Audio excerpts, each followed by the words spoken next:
What's up guys, back to another Honkai style video, and in this one we're going to talk about should you summon for Silverwolf and should you summon for her light cone. So first things I want to note with this banner, unfortunately for some, all the 4-star characters that are rated up are free characters. Now I know what you're going to think, oh well, Donhang does so much DPS, Servo is so good, Asa's so good, all that kind of stuff, right? Fair, you got me. However, if you are either like starting out or you just like collecting characters, that was pretty much me when I played Genshin. I didn't really care about getting the weapon, I just wanted the characters. Kind of does suck that you're just going to be getting dupes in these three and then you're not going to really get a chance to get new characters that you don't have before. I'm not saying that's bad to get them, but that does kind of suck for, I know, a certain group of individuals. I'm sure you know who you are if you're part of the group who just likes collecting characters. It does kind of suck on that end, but Donhang, very nice. Asta, I use her. Servo, I maybe used once. That's not really Servo's fault. I just haven't happened to use her. But the Donhang one is definitely a huge W. I know there's a lot of Donhang fans, and here you go, big W. But Silverwolf herself, so she's actually pretty good. There's debate if she's better than the other banner unit. I'm not too sure which one I prefer better. I honestly think Silverwolf is better, which is pretty good healing wise, but I just, unga bunga damage, you can't go wrong with that. So let's go over what she does. So of course the Quantum basic attack, pretty generic. Then this is where it goes crazy. Her skill, and this is all level 1, right? And you get it up, it goes up. There's a more anything on this page that's an orange when you go up, besides like 100% base chance or the weakness type right here, pretty much they go up. I'll have a link to this site in the description if you want to look at it. But there is a 75 base chance goes up to 90 to add 1 weakness of an on-field ally's type to that target enemy. This also reduces the enemy's damage resistance to that weakness type by 20% for 2 turns, and it goes the same. But this going up to 90 is pretty nice. Each enemy can only have 1 weakness implanted by Silverwolf. When Silverwolf implants another weakness to the target, only the most recent implanted weakness will be kept. In addition, there is a 100% base chance to reduce all type resistance of the enemy further by 7.5% for 2 turns. And then it goes up, right? And then obviously it deals quantum damage. That whole damage resistance thing and adding a weakness is huge. If you say you have like a fire, a wind, quantum, right, Silverwolf, and then another fire. If you happen to get like wind and you don't want it, just use the skill again and you get fire. Boom, you're good to go for 2 turns. It's not like you attacking twice, it's 2 whole turns. That's quite a bit of attacks you can get in, and it's so insanely good. It's just utility wise, it makes any team really work. You're fighting a super hard boss. It's like, okay, well, if you don't break their toughness, it's going to be pretty hard to get them down. You want to hit them with what they're weak to. Silverwolf goes, okay, sick. You can bring whatever team you want because now it is weak to this type. And Silverwolf is no slouch either. That's not all she does. Her ultimate has an 85 base chance to decrease the target's enemy's defense by 36% for 3 turns. At 3 turns, at the same time, it deals damage, and then it goes up to 107.5, and then 49.5. No, do note that level 15 obviously is, if you pull dupes of her, but still, like 36% for 3 turns. That's level 1. That's still like. That's still so good. Oh, 10 is 45%. It's like, that's nice. That's real nice. That is really, really good. She's pretty much just anything you'd want in a support. Alright, their defense is lowered. Alright, they're weak to whatever type my hyper carry / carry is. Boom. And then there's more. Silverwolf can create 3 types of bugs, reducing attack by 5%, 4%, and 3%, and then at max 12.5, 10, 7.5. Every time Silverwolf attacks, there is a 60 to 78 base chance to implant a random bug that lasts for 3 turns, and the 3 turns always stays the same. 1, more defense lowering, right? Reducing attack helps you stay alive, and then reducing speed can help you like make or break it if you just happen to go first before the enemy would kill you, or KO someone or get a buff off, right? Pretty nice. Like, I honestly think she's good just based off of the weakness of one ally thing she got going on, but that's crazy. Also, her technique immediately attacks the enemy. After entering battle, deals quantum damage equal to 80% of Silverwolf's attack on all enemies, and ignores weakness types and reduces toughness from all enemies. Pretty much meaning that when you go up to an enemy, they have weaknesses on top of their head, you hit them with whatever character, and any enemy in the fight will take a little bit of toughness damage, right? Oh, well, I don't have that type on my team. Switch to Silverwolf, use a technique point, and boom, it'll just hit them regardless of who they are.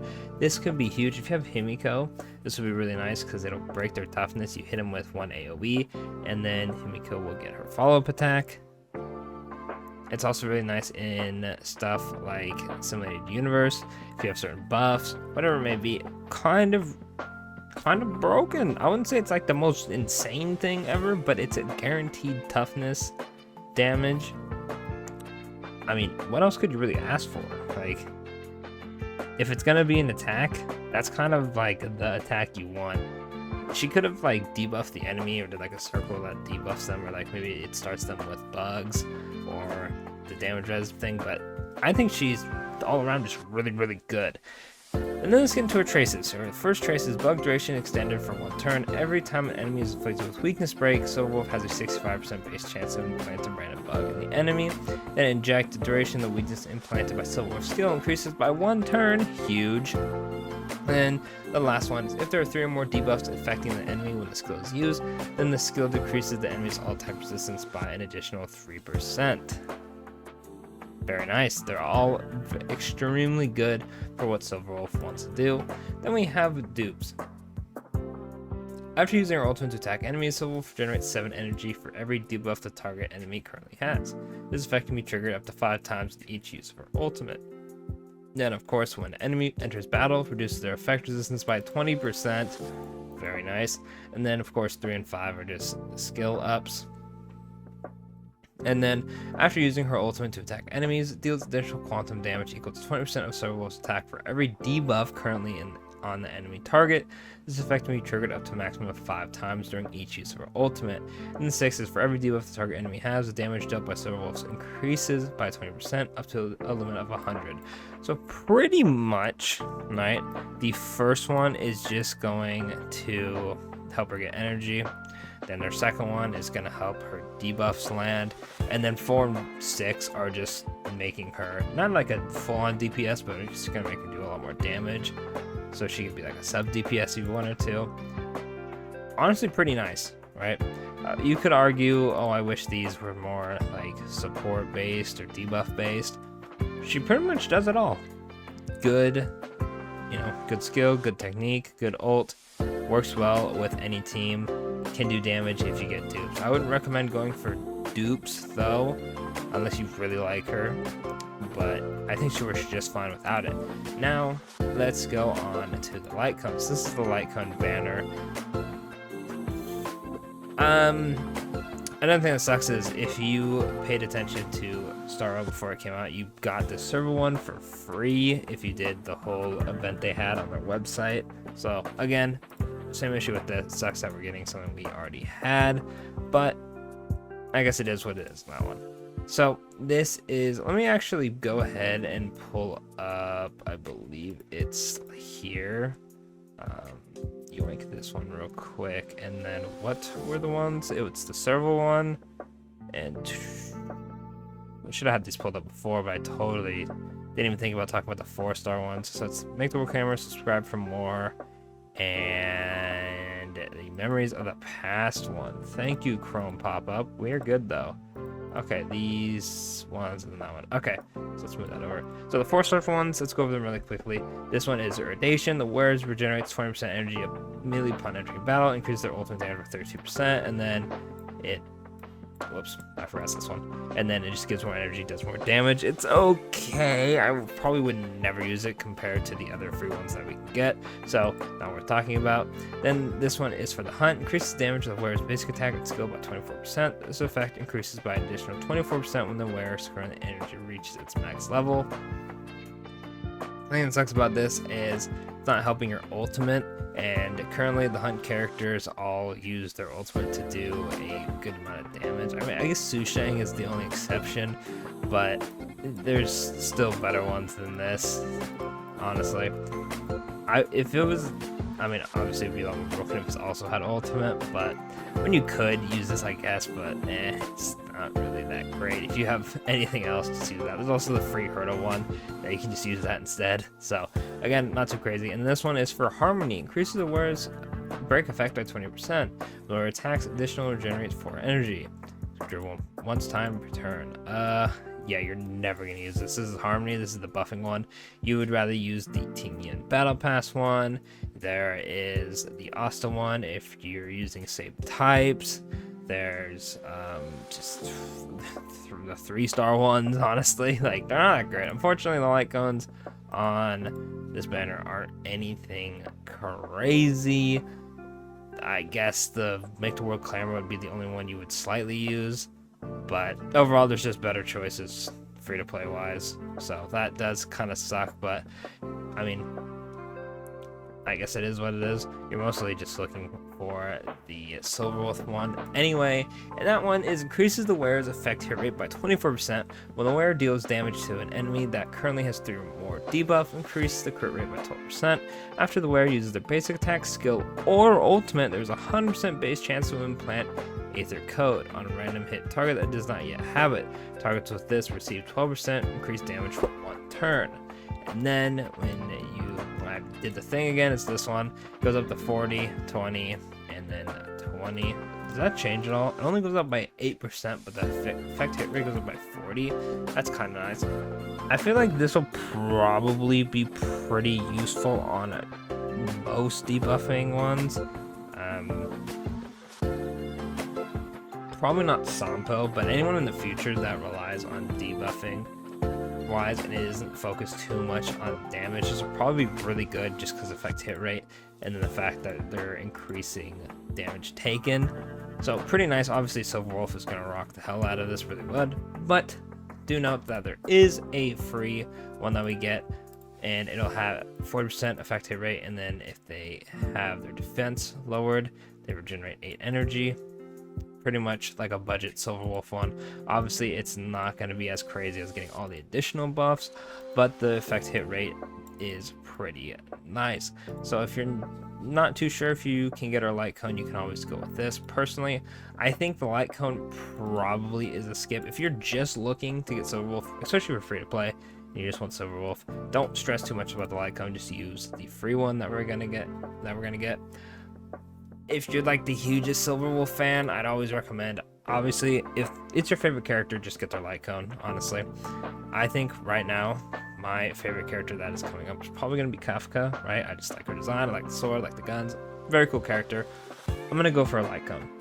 If it's anywhere slightly close to being the best one for her, I'm going to get it, right? So, same thing with that. But if you're not too sure if you want to get it, or you just want Silver Wolf for the whole weakness thing, I'd recommend just skipping this and get that one. Now comes the hardest part. Should you summon on Silver Wolf herself? While her light cone can be a skip, Silver Wolf I think is probably one of the best characters to get support wise. Do note though that if you do not have a hyper carry character, which is pretty much Zele, Jingen, they are extremely good to carry you, right? Do note that she's probably not going to look as impressive if you don't have a crazy good DPS. Like, you know, if you're comparing like Su Shang to Zele, you're probably going to see better outcome from her than you would see with Su Shang and Silver Wolf, but still incredibly good. I would summon, honestly. If you don't have a healer though, do keep in mind that the next banner character, Luocha, is a healer. And as of right now, the only free healer is Natasha, and the only other healer is Bailu. You can beat some of the harder Memory of Chaos stages without a healer, but they're pretty hard. Most, free-to-play players or players who don't play too often are probably not going to have the materials or stuff ready to beat that. So do keep that in mind. I think it does kind of suck how they put one of the best, probably the best support-esque character. I'm gonna call her that just because I know she debuffs, but it's technically supporting how much damage you can do on a banner. And then they put the easiest to get 5-star healer. He's also very good at his job next to each other. Personally, I'm just gonna say it now, I think Silverwolf is more of a summon than the other character. You can always just randomly pull Bailu, and once you have your account built up, you can get around at not having a healer on one of your teams. Silverwolf just makes any team work. You don't have to worry about bringing type effective, you don't have to worry about breaking toughness, all that good stuff. If there's enemies in the future that only are weak to one element, it doesn't matter, Silverwolf will just make that obsolete anyway. So I recommend summoning. Of course, as always, if the character you like is not out yet, like if you're a big Blade fan, if you're a big Kafka fan, if you really like, you know, whoever it may be, obviously you might want to save some currency. But if you don't mind summoning, right, Silverwolf is definitely the banner in 1.1 to go for. But other than that, I'm going to wrap up the video there. Don't forget to like and subscribe for more Honkai Star Rail content. I'll be going over the new content when it drops. And I'll see if I can snag one of my friends Silverwolf, because personally I am waiting for Kafka because I want to go for her and her Lightcon at the moment. When more details are shown, I'll see how much I want to go in for dupes. But other than that, I'm going to save for Lightcon and her. So unfortunately, I'm going to have to skip Silverwolf. I will have somewhat of a showcase for her using probably a friend just to show off her weakness thing. And like I said, don't forget to subscribe to miss that. And I'll catch y'all in the next one. Thanks for watching.